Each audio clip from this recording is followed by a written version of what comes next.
Hello friends, আজকে চলে এসেছি তোমাদের সাথে কাঁচকলার কোপ্তার রেসিপি নিয়ে। দেখো কেমন লাগে তোমাদের। আমি এইভাবে বানাই, তাই তোমাদের সাথে একটু শেয়ার করলাম। বাড়িতে দুটো কাঁচা কলা একদমই নষ্ট হয়ে যাচ্ছিল, শুকিয়ে যাচ্ছিল। ভাবলাম এগুলোর একটা কিছু হিল্লে করতে হবে। সেই ভেবে হঠাৎ করেই প্রেসারের সিটি মারতে বসিয়ে দিলাম।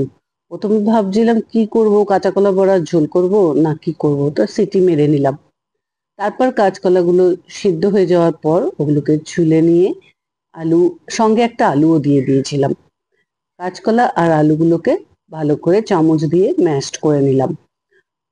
এবং ইচ্ছা করলে তোমরা চামচ দিয়ে করতে পারো, যে যেমন ভাবে খুশি, হাত দিয়ে বা কিছু দিয়ে। ফোড়নের জন্য নিয়েছি তেজপাতা, শুকনো লঙ্কা আর জিরে, আর গরম মশলা শেষে দেবো। ধনে, জিরে, লঙ্কার গুঁড়ো, চিনি, হলুদ। এদিকে মশলায় রয়েছে আরো কিছু, যেমন টমেটো, কাঁচা লঙ্কা, উম, উম, আদা। আর এখানে দেখো চালমগজ, পোস্ত, তিল, কাজু বাদাম আর কিশমিশ, টক দই। আর এই বাটিটায় রয়েছে দুধ আর নারকেলের গুঁড়ো, আর কিছু কাজু কিশমিশ গোটা রেখেছি। এবারে এই যে কাঁচকলা আর আলুটা রেখেছিলাম ম্যাশড করে, ওটার মধ্যে 2 চামচ কর্নফ্লাওয়ার দিলাম, একটু জোয়ান, নুন, চিনি। হলুদটা আমি দিলাম না, অপশনাল। কেউ যদি ইচ্ছা করে দিতেই পারে। একটু মা আঁট ধরবে এরকম ময়দা মিশাতে হবে, বেশি ময়দা মিশালে কিন্তু আবার শক্ত হয়ে যায়। এবার কায়দাটা দেখো আমার জায়ের, ও আমাকে বলগুলো বানিয়ে হেল্প করে দিয়েছিল। তো একটা চামচের মধ্যে নিয়ে নিয়েছিল, কারণ এর মধ্যে বেশিটা ময়দা দিইনি, কাজে ওটা বেশ গোল গোল করে শক্ত বল হচ্ছে না। তাই জন্য চামচের মধ্যে একটু ময়দা নিয়ে তার উপরে একটা করে বল রেখে ওর মধ্যে একটা করে কাজু, একটা করে কিশমিশ পুর ভরে দিয়েছিল। দেখো সমস্ত বল কটা আমার রেডি হয়ে গেছে। এইবারে মশলাগুলোকে সমস্ত কিছু মিক্সিতে নিয়ে নেব। বলগুলো সাইড করে রেখে দিয়েছি। যা যা মশলা তোমাদের আগে দেখিয়েছিলাম, সমস্ত মশলাগুলোকে এবারে আমি মিক্সিং জারের মধ্যে নিয়ে নিলাম। সমস্ত মশলাগুলোকে একবার ঘুট জল দিয়ে একটু ঘুটে নেব।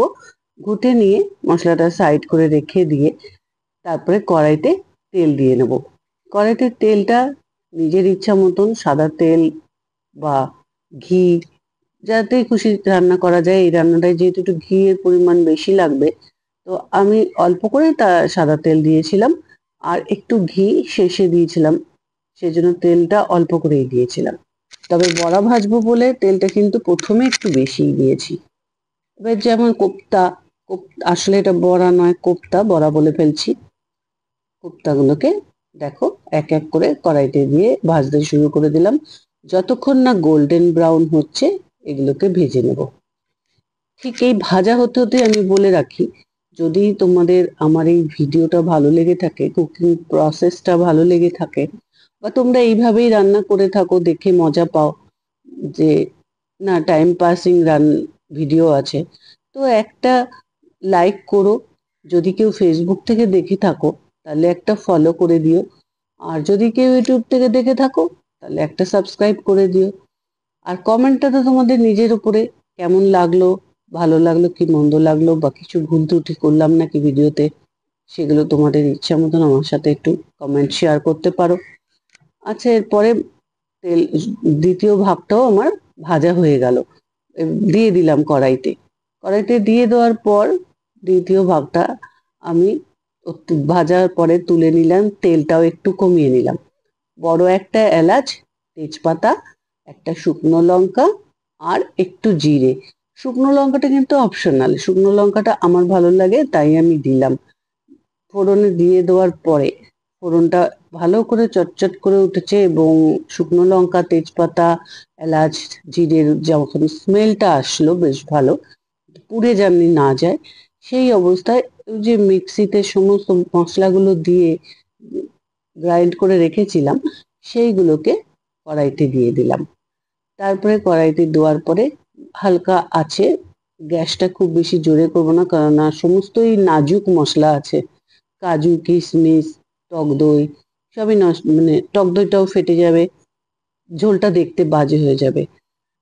এরপরে একটু নুন দিয়ে দিলাম। নুনটা আমি দেখাতে প্রথমে দিতে ভুলে গেছিলাম, তাই নুনটাও এখন দিয়ে দিলাম এই অবস্থাতেই। ব্যাস, এবারে নাড়াচাড়া করতে লাগলাম খুব অল্প আছে। আর বলগুলো দেখো কেমন সফট হয়েছে। ভালো হয়েছে না বলগুলো?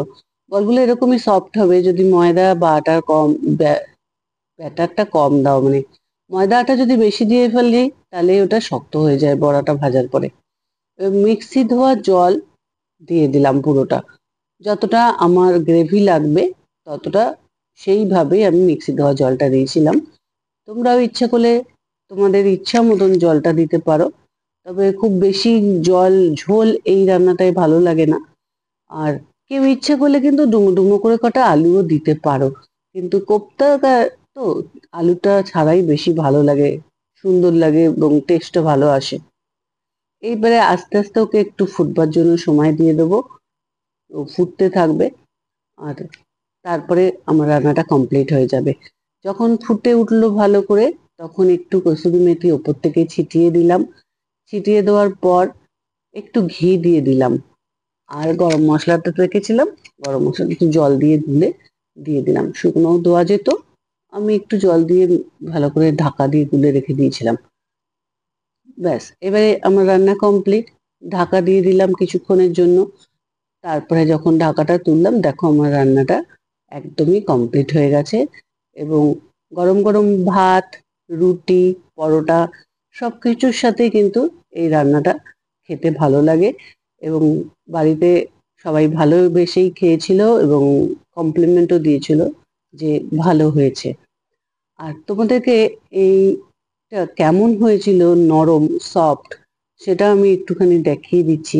দেখো কেটে কেমন লাগে দেখতে। খুব সুন্দর হয়েছিল এবং ভেতরে দুটো যে আছে সেই দুটো কাজু কিশমিশও দেখা যাচ্ছে। আজ তাহলে আসি, আমার ভিডিওটা এখানেই শেষ করছি। ভালো লাগলে পাশে থেকো, সঙ্গে থেকো এবং লাইক তো করো। আর এরকম সবাই কিছু ভালো ভিডিও থেকো, করতে পারি, সুস্থ থেকো, তোমাদেরকে আনন্দ সাবধানে দিতে থেকো। পারি। আবার দেখা টাটা, হবে বাই বাই। পরের কোনো